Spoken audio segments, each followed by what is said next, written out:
Hi, I'm McGarren Flack. This is my studio that I'm currently in. Little echoey.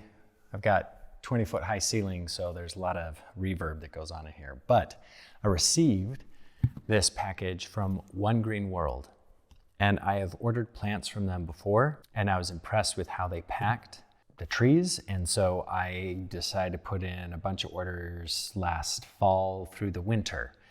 And I think I ordered 6 or 7 fruit trees and a lot of nitrogen fixers that I can plant in the ground. So I have an area prepared on the top of my hill that I'm going to plant these trees in. And I was digging them up and replacing some of the soil, making it a little bit more sandy and less silty so that I can get some good drainage in the soil. I'm gonna unbox this because nobody else is here with me and take a look and see how they are. I have 2 boxes, technically 3 boxes, but 2 of them are strapped together. So here we go with unwrapping, see how these are looking inside. I just got them yesterday and I waited to unbox them today. I'm gonna have to take them and put them in some water to make sure that they're hydrated before planting them, unless they have instructions to do something a little bit different, which we will see. Prepare for the unboxing.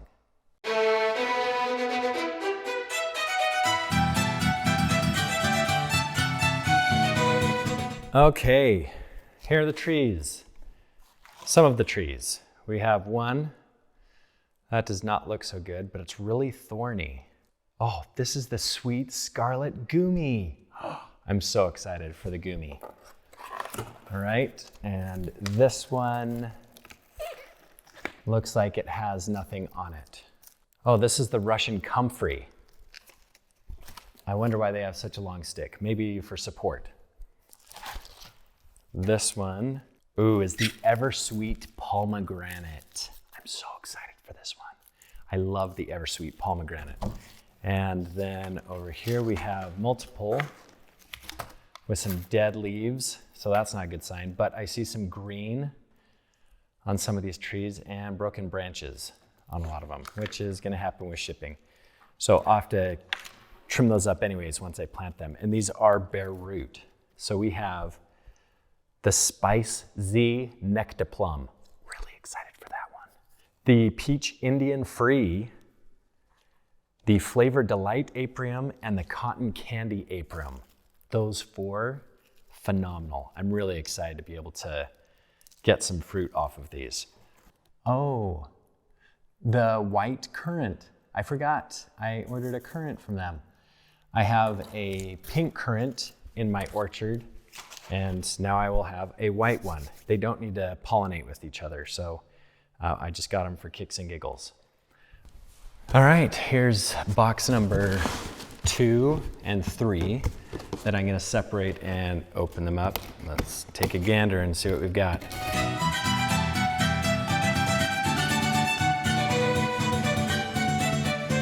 Well, they did a good job boxing these and packaging them. They look good. All right.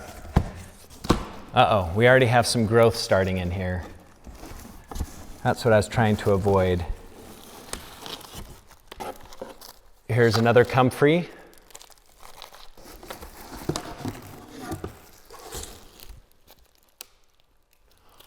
Oh, this is the Tillamook GOUMI. So excited for the Tillamook GOUMI. They tape these in the box, which I guess is good. Here's another Comfrey.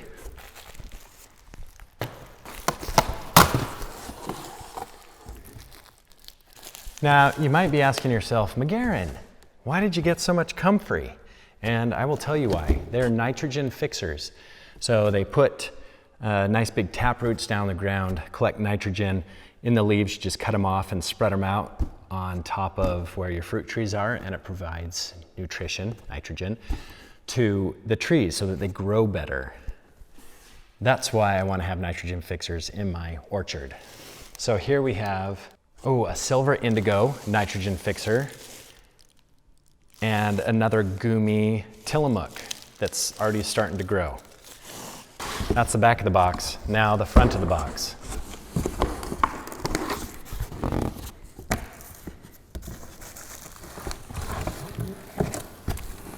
I really like that they take these bamboo and stick them in there so it keeps them separate in relationship to each other so they don't fall down or collapse within relationship to each other. I'm trying to remember what plant this is. Oh, this is the thornless blueberry. Good stuff. Okay, here's another nitrogen fixer, the indigo plant. And then this tree, this little tree right here was probably the most expensive tree out of this whole lot. It is called the Raven Persimmon. It produces black fruit. I really hope that this one makes it. I'm planting it next to another persimmon so I can get some cross-pollination, hopefully more fruit. But it is self-pollinating. It is astringent, so I have to wait until it's a gelatin or freeze it before I can actually eat it. But I'm really excited to see the look of the fruit because it's black. And who doesn't want black fruit, right? Ridiculous. I'll just tear out the whole box. This also is a comfrey. All right, so I will get these guys out and start to soak them so I can prepare the soil to plant.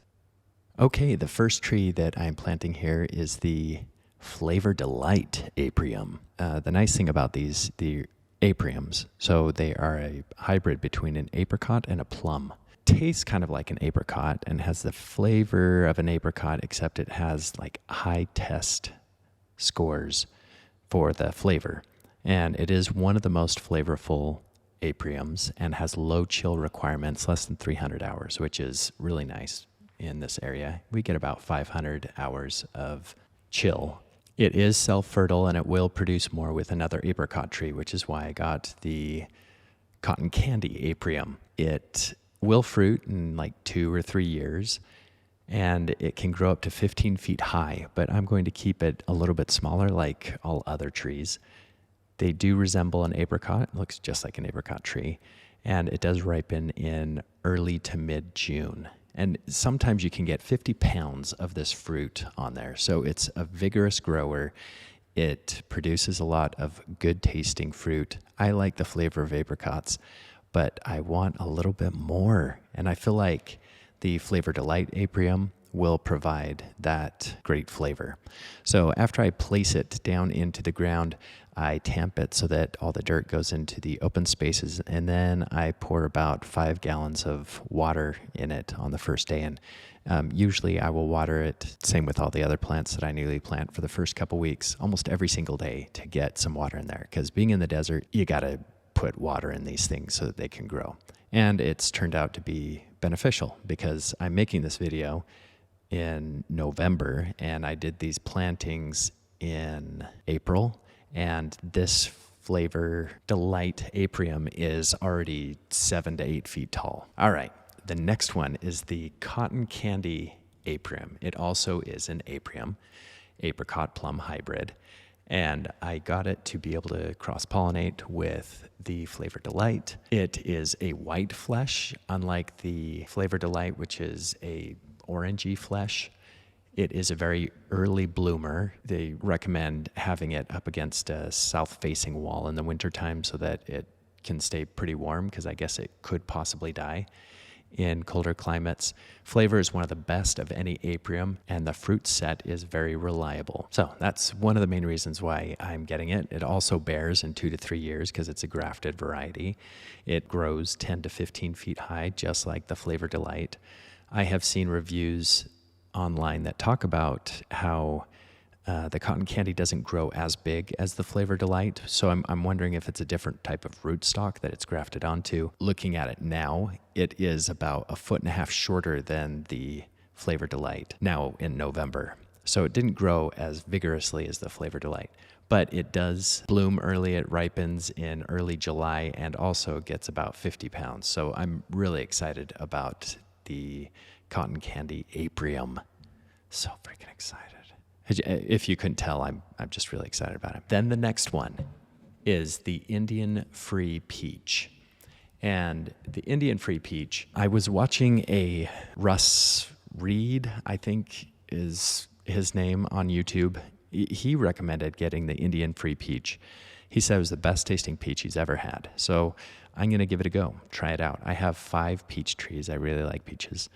And this one is supposed to add to it, and it happens to ripen in August. So it's one of the latest ripening peaches that I currently have. Some websites, they did say that it's the tastiest peach around. It's a large freestone fruit with a cream colored with red striations that are in the flesh.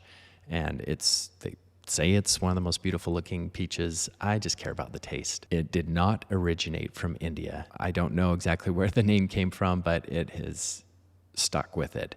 So it's a good grower. This Indian free peach is grafted onto level peach rootstock, tends to adapt to different types of soils, which is awesome. I've had no problems with that, or rootstock. It's been really good.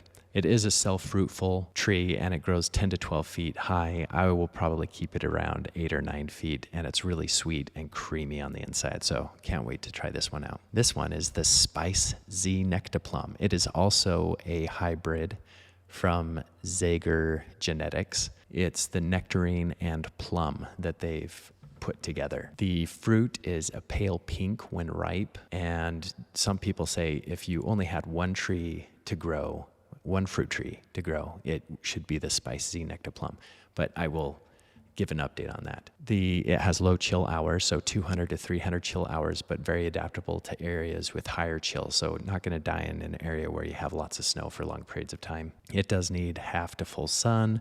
It will fruit 2 to 3 years. I'm hoping to get fruit this next year because it's currently about 8 feet tall. It does bloom early March, and the fruit is early June, and 50 plus pounds of fruit for this thing. So I'm really excited to try it. Lots of different flavors that are associated to the tree. The other nice thing about this tree is that it has red leaves until it gets into the summertime. Then the leaves turn to green. So it's really neat to see it. And then in the fall, it starts to turn red again. So I love the look of this tree. The last one. This is the Raven Persimmon. I already talked about why I want to get this, because it's black fruit, and who the heck wouldn't want black fruit? I mean, some people it might gross you out, but I don't know, it's just a color and it's different. So I want to have some good variety. This is hardy to 0 degrees. It's prized for its abundant crops. So it produces a lot of black, glossy fruit. This is a Chinese variety. So unlike other black persimmons that are grown in Texas, I've heard, they're very small, and it's a different type of persimmon. I think it's an American persimmon. I'm not quite sure. I'd have to do more research on that. But this one is the Asian variety.